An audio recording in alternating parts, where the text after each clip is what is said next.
Today I'm going to talk about how to stay focused during a writing day, or if you don't have a writing day, during whatever stretch of time you have to write in. I think it's almost more important to stay focused when you do have a limited amount of time. If you get distracted during a writing day, you can still end up getting a lot done, but if you only have an hour and you spend 30 minutes of it on Pinterest, you're not going to be accomplishing very much. There are so many distractions around us, whether it's social media or the people around us, not to mention our own endless to-do lists. I'm just going to talk about a couple things I've found useful to help me stay focused and keep on track during a writing day. The first thing is music. I think a lot of writers have really specific musical needs when it comes to writing, whether they are creating a specific soundtrack or playlist for each different project that they're working on, or whether they need to have the ambiance and background noise of a busy coffee shop. Everybody needs something different in order to get their creative juices flowing. There's two kinds of music that work best for me. If I'm writing academic papers or I'm outlining or plotting, I tend to use a Pandora station I have that was started with Brian Crane's music. It's all piano music, which I find really beautiful and soothing, and something about the flow of the notes and the keys on the piano makes my fingers move over the computer keys just a lot faster and more smoothly. I use this station during the story process too, but if I'm writing fiction, I might also use a station I have that's just film scores or soundtracks. The swells in the music and, the patterns, sometimes they come at just the right time for the story I'm working on, when I'm writing a climax and the sound score just builds to a crescendo and it's perfect. It feels like a soundtrack for my novel. Also, for background noise, I really like the website RainyMoodcalm. It's basically just a web page that looks like a window with raindrops on it, and it plays the sound of rainstorms. I don't really like using it too much in the spring when it's finally starting to get nice outside and I don't want to feel like it's nasty weather. But in the winter, I just like the sound of any weather, and in the summer, it's nice to imagine a nice warm thunderstorm coming in. It's just really great for background noise that isn't words, and something that's a little more unpredictable than the piano music or soundtracks. Pandora and RainyMood.com are things I use to set the stage, to get my mind in gear, to be ready to focus on a project. When it comes to actually writing, the website writeordie.com can be really helpful. If you're not familiar with it, I use it when I'm drafting. You set a time limit and a word goal, and you type in the browser, and if you stop typing, the screen around your character field gets redder and redder until eventually it starts making some sort of terrible sound. Sometimes it's a baby screaming or a really scratchy violin playing or a really annoying song or an alarm.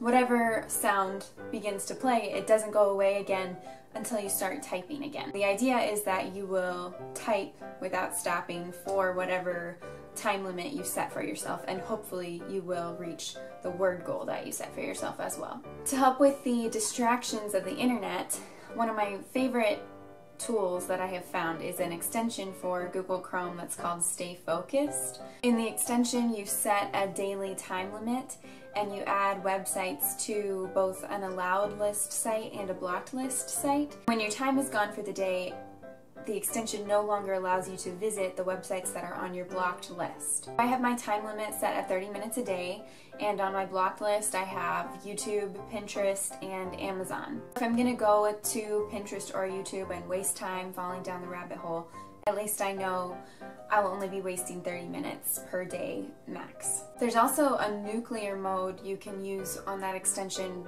where I think it blocks the entire internet except for the sites that are on your allowed list, which for me is Pandora, RainyMood, and my Gmail account. I'm not sure how effective it is or how you turn it off once you've accomplished your goals for the day. Of course, this extension only blocks those websites or counts the time when you're in the Chrome browser. It doesn't affect the Chrome browser on my phone. if I was desperately lazy, I could always open Internet Explorer and go to Pinterest in that browser without a problem. But I've never actually done that because I really love Google Chrome and I don't really use any other browsers. You might be wondering why I didn't include Facebook in my blocked sites list. I have a different method for dealing with Facebook.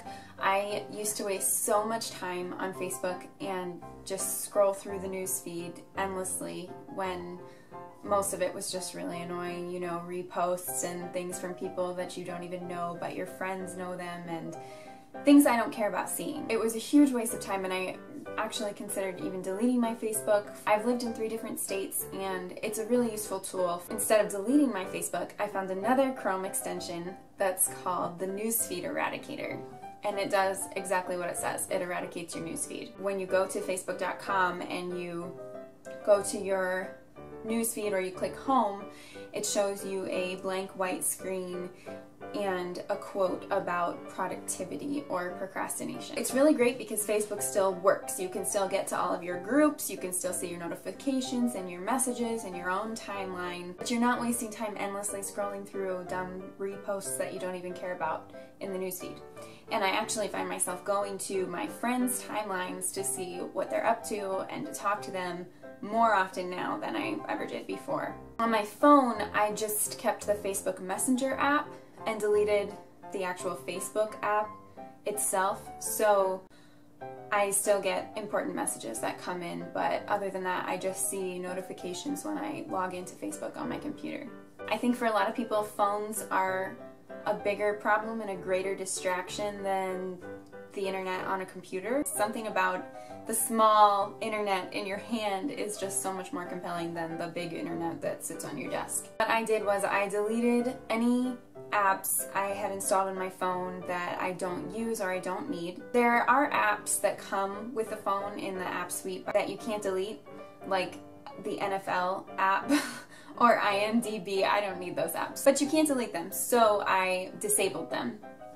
And then I also hid them from my all apps screen so I don't have to scroll through them and they don't show up. The only apps that show up on my all apps screen are apps that I actually need and use, and there's only 2 pages. The last thing I did was I went and disabled the push notifications for literally every single app that I have on my phone. I didn't realize until after I did it how many push notifications I was getting every day on my phone that weren't really giving me any relevant information. What were they even notifying me of?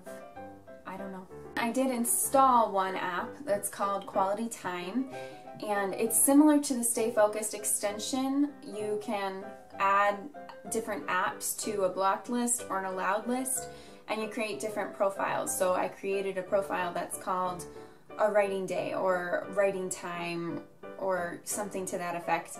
And when you enable that profile, it blocks any of the apps that are on your blocked list and keeps you from accessing them. Even if you aren't under an enabled profile, it still keeps track of which apps you open and how much time you spend on them each day, how much time you spend on your phone as a whole each day, how many times you check your lock screen, and it records all of that information, so over time you can go back and see what apps you're spending the most time on and which days you're spending the most time on your phone in general, which has been really helpful to me to see where there might be other areas that I can cut some of that usage back.